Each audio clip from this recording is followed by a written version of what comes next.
Cromatografía en papel. La cromatografía en papel es una técnica que permite separar los componentes de una mezcla. En este video explicaremos cómo funciona y cómo un detector nos ayuda a identificar los compuestos separados. La cromatografía en papel se basa en dos fases. La fase estacionaria, en donde el papel filtro retiene los compuestos. La fase móvil, donde un disolvente arrastra los compuestos hacia arriba por capilaridad. Cada componente de la mezcla viaja a diferente velocidad según su afinidad con las fases. Los compuestos más solubles en el disolvente avanzan más rápidos, mientras los que interactúan más con el papel quedan rezagados. Para aplicarlo, primero aplicamos una gota en la muestra de papel filtro, luego colocamos el papel en un recipiente con disolvente, cuidando que la muestra no toque el líquido directamente. Por capilaridad, el disolvente sube, separando los componentes de la mezcla. Una vez seco, utilizamos un detector como la lámpara de luz ultravioleta para observar los componentes que no son visibles a simple vista. La luz UV permite identificar las sustancias fluorescentes o que absorben esta luz. Cada mancha corresponde a un componente de la mezcla. Comparando su posición y color bajo la luz UV con estándares conocidos, podemos identificar los compuestos presentes.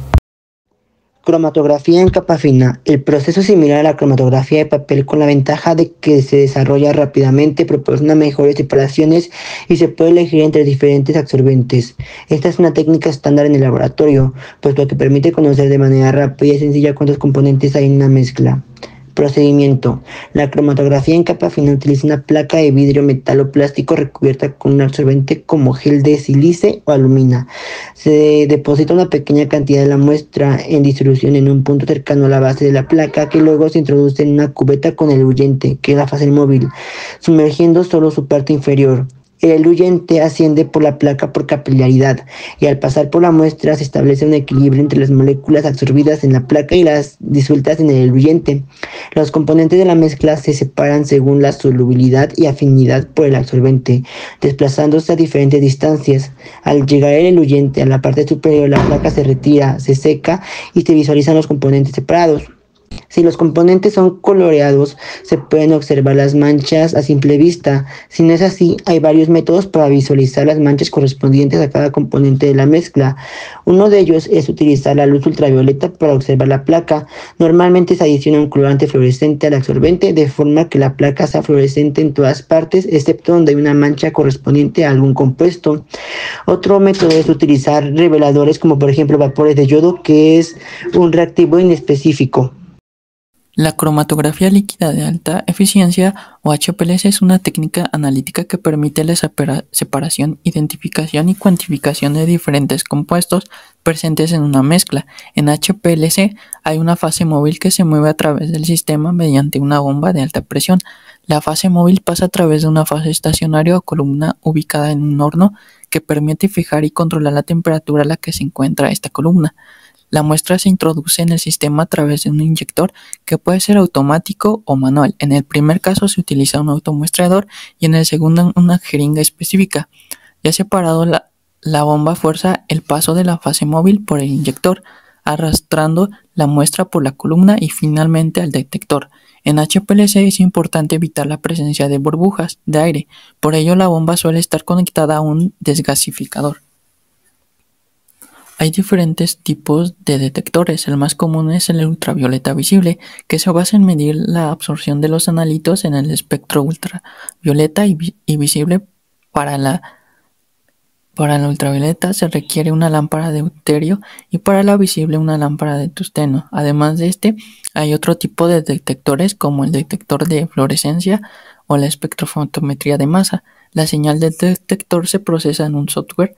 El número de picos permite verificar cuántos compuestos están presentes en la mezcla, identificarlos y cuantificarlos a través de un cromatograma.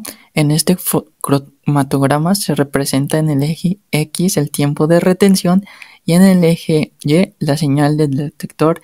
El tiempo de retención permite, junto con otros parámetros, identificar el compuesto y el pico frecuentemente. El área del mismo permite cuantificarlos. La cromatografía de gases es una técnica analítica común que se utiliza para separar y analizar compuestos volátiles y semivolátiles de una mezcla.